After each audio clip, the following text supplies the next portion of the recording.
হারামখোর বাবা, আপনি কি করছেন? সুদখোর বাপ, আপনি কার জন্য ঘর বানাচ্ছেন? সুদের টাকা দিয়ে এই সন্তান আপনারে জাহান্নাম থেকে বাঁচাবে? এই ঘর, ছি ছি ছি ছি। কিস্তির টাকা দিয়ে জাহান্নাম থেকে বাঁচবেন?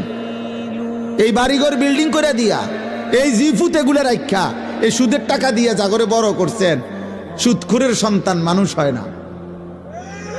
আমার নাম আনিসুর রহমান। আমি বললাম আপনি বুঝতে চাইবেন আমার লগে? আমি তো সবসময় আই যাই, কোন দিন আইতাম কয়ে, কোন দিন আসতাম বইলেন আপনি? আমি তো ছাদের দেশে থাকি না। হারামখোরের সন্তান মানুষ হয় না, উপার্জনকারী প্রাণী হয়, ইকোনমিক্যাল অ্যানিমেল। মানুষ হয় না, মানুষ হয় না। টাকা কামাইতারে উপার্জনকারী মানে কোনো না কোনো